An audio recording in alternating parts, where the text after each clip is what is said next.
Tai sveika, Dovilė.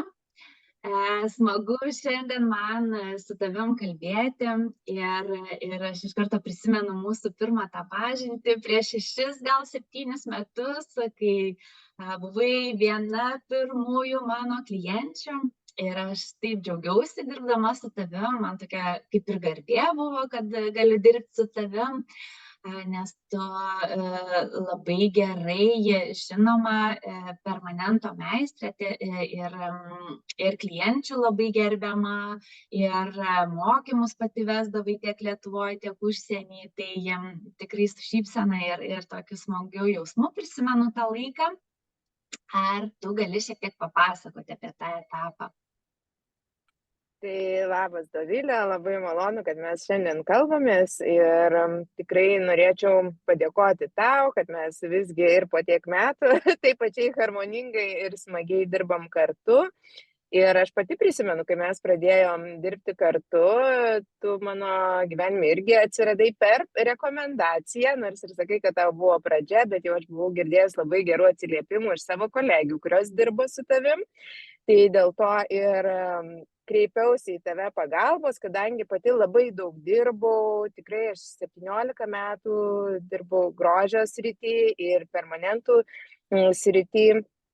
Tai pati įdėjau tikrai labai didelę laiko dalį investuodama į mokymus, į viską, tikrai ne visada užtekdavo to laiko papildyti socialinius tinklus, reklamai, tikrai to pritrūko ir pati jau net laiko tiek neturėjau. Tai tavo pagalba tikrai buvo labai man svarbi, kadangi tu apipavidalinai visą mano tą verslą, tu jį pateikiai žmonėm, tai kad aš ir gal ir gerai atlikau savo darbą, bet pateikti to nemokėjau, tai tavo tas profesionalumas, tavo darbo ta galia man labai labai padėjo mano versle grožio srity.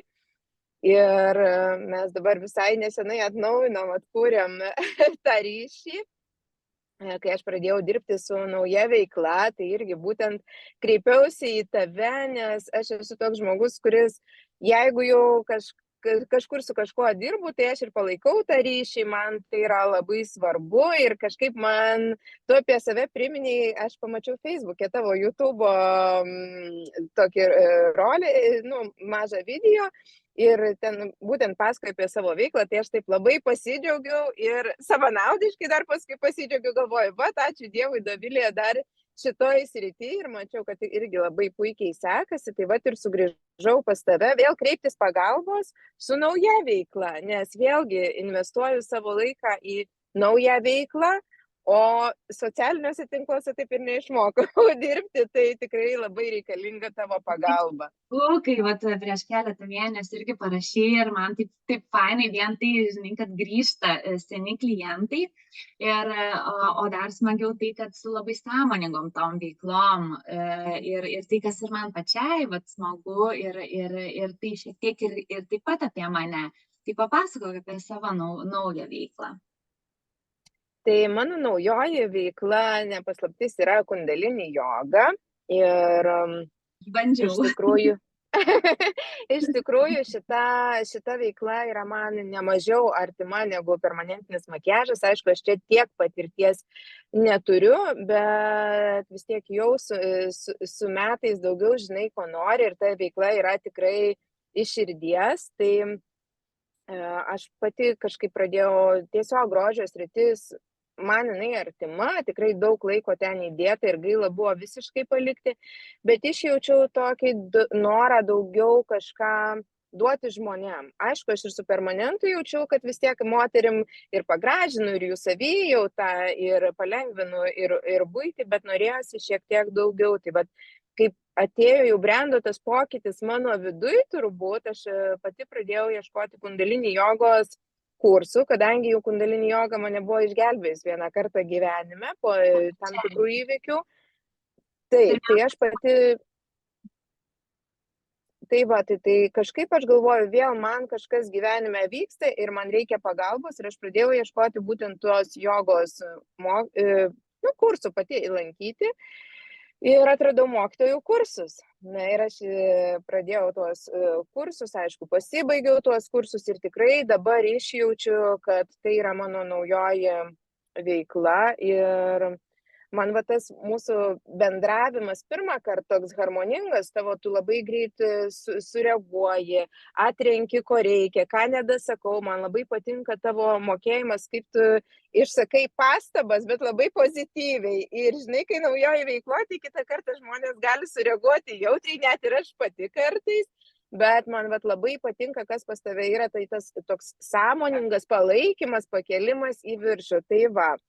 Tai aš dabar pradėjau vesti ir pačias paskaitas kundalini jogos, praktikas ir taip pat organizuoti renginukus sąmoningus bei stovyklas moterims. Nes kartais jaučiu, kad moterims, kurios nori pokyčio ir pradėti eiti kasdien daryti kažką, yra pakankamai sunku. Ir aš pastebėjau, kad tikrai moterys kartais pasirenka renginuką arba stovyklą tam, kad turėti tokį kaip bazę, nuo kurios atsispirti, žinai, kad jau jos kažkokį, per trumpą laiką sukauptų kažkokią patirtį, jau tada joms lengviau.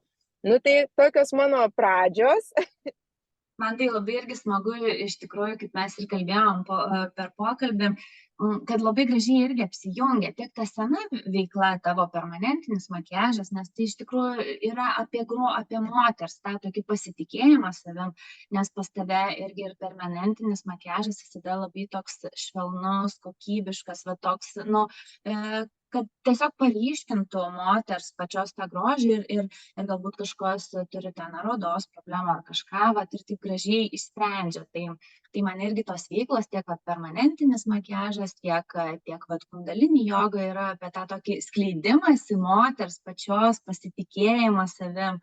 Tai man irgi čia sieja kažkaip ir smagu, kad tu tą tokią kaip misiją turi, ypač Alytuj, nes tu ir dalinies, ir savo žiniom, ir patirtim su moteriom, ir su jaunimu, ar ne? Tai man kažkaip smagu, kad vis daugėja žmonių, kurie tą tokį sąmoningumą skleidžia. Tai tuo irgi labai džiaugiuosi.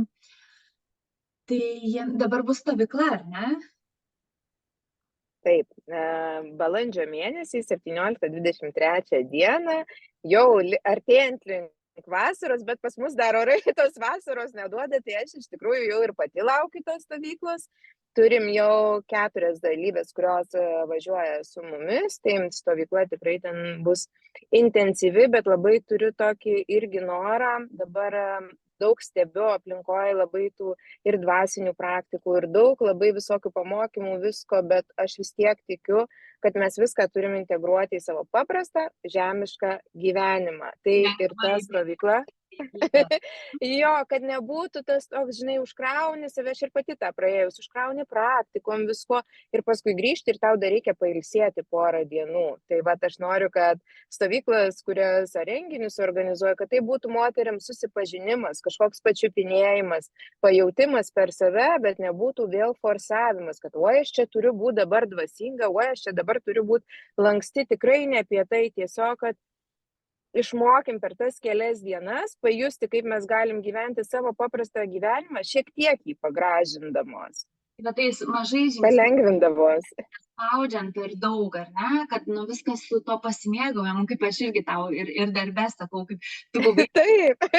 Tu buvai tokia visa disciplina, struktūra, judėjime, ten reikėjo tik bėgti, žinai, iš paskos tavęs, o dabar kaip tik irgi tą tokį lengvumą, ar ne, kad per tą lengvumą, pasimėgavimą, kad išmokti tas kitas savo savybės irgi integruoti ir tą jogą irgi toks per lengvumą. Tai ir tavo patarimai labai padeda, nes tu man primeni, aš kartais irgi užforsuoju, tai tas tavo priminimas ir sakau, tas darbas mūsų toks labai harmoningai susirišęs, tu tikrai irgi turi labai daug žinių ir aš atrodo net ir suprasdama apie tą sąmoningumą, apie save pamiršti, tai labai gerai turėti žmogų sąmoningą kaip tu, kuris taip labai lengvai gražiai klausimo formoje sako, o tai gal tu pasimėgaut nori šitų procesų. Tai ačiū tau labai, Dovilė, už tuos mažus priminimus, kurie iš tikrųjų yra labai didelis indėlis į mano pačios kelią ir į veiklą. Kaip smagu. Tai ačiū tau, Dovilė, kad šiandien ačiū tau labai pasidalinai savo keliu ir praktiką kartu su manim. Tikrai esu dėkinga ir linkiu sėkmės įgyvendinant savo naujus tikslus. Dėkoju, Dovilė. Ačiū labai ir keliausim kartu. Nepaleisiu tavęs.